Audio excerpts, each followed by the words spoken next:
And Tate McRae joins us now tonight from Edmonton, where the Junos are being celebrated throughout the weekend. Thanks very much for joining us. Thank you for having me. I'm excited to be here. What's it like being in Edmonton for the Junos? So exciting. It's so great to be back home. I mean, I'm obviously so honored to be amongst so many incredible Canadian artists, so it feels very cool to be back.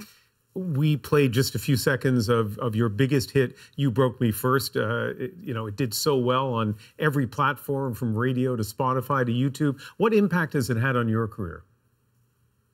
Oh, I mean, it kind of changed my life. I wrote it when I was 16 at the beginning of the pandemic. And, I feel like music wasn't really something that I knew I was going to end up doing for my life.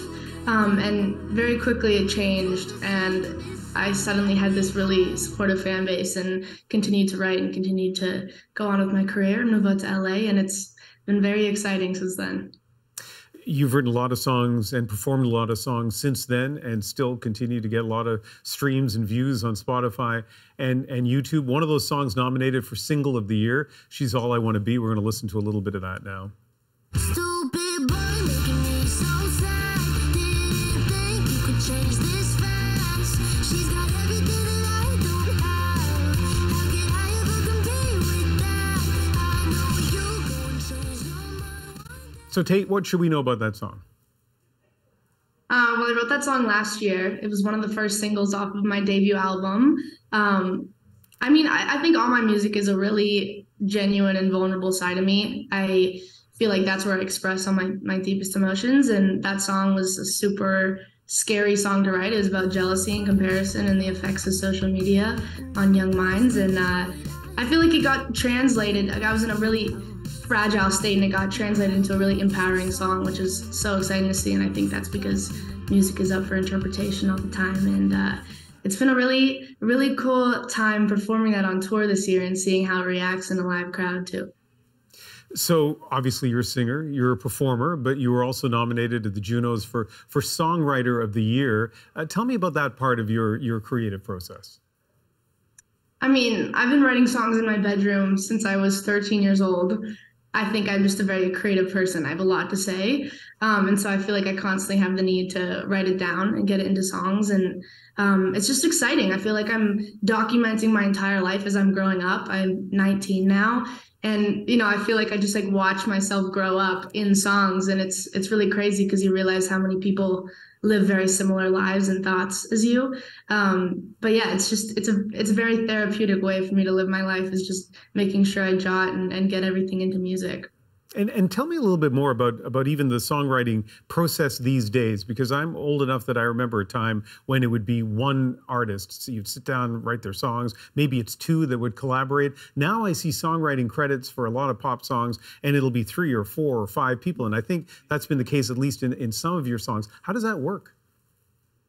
I mean, honestly, I write my best music by myself. And I think that's shown in all my biggest music is usually just me and a producer. I think it's because you get the most real stuff. But yeah, I mean, sessions are crazy now. I feel like there's so many situations where you'll see 4 producers, 3 top liners, an artist, and it's just a very collaborative process. I mean, everyone's different, but I definitely do like writing on my own most of the time.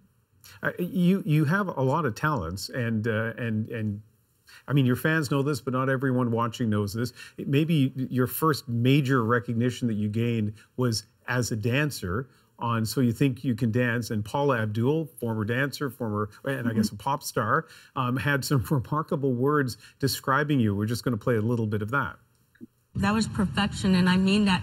Watching you move, it's like a ripple effect, like in a lake, and the water just ripples. There's no beginning, there's no middle, there's no end. It is seamless from start to finish. You are a gift from God. Thank you so much. You are a gift from God. Thank you. Now, you're not old enough to really fully maybe appreciate Paula Abdul, like a big star. What was it like to have her say that to you? I mean, it was so crazy. I was 12, 13 at the time. I think it was more of a shock. I mean, I spent so much of my life in my own bubble by myself, just training and dancing because I loved it so much. And I don't even think I realized, like how much time I put in when I was that young. I just feel like I was constantly like wanting to do better. But that was definitely one of those validating moments where I was like, oh wow, a huge icon like this is recognizing me in a way that I could, never even imagine. It was just a big confidence booster, and I mean, definitely carried with me for a long time. So what's immediately next for you, of course, are the Junos, which are tomorrow night on CBC. You're going to be performing and up for a couple of the 5 awards that you've been nominated for. But beyond that, I mean, you're incredibly talented, but you're also in an incredibly competitive field, pop music. What's next for you after tomorrow's done?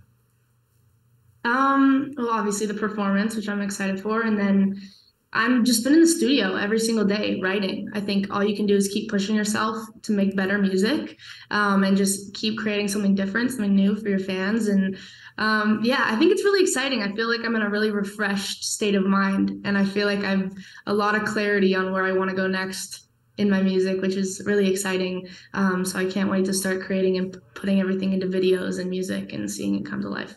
Well, there are lots of great videos out there. People can easily find them, and it's been a pleasure listening to your work and really nice talking to you tonight. Thank you very much. Thank you so much. Nice to meet you. Same here.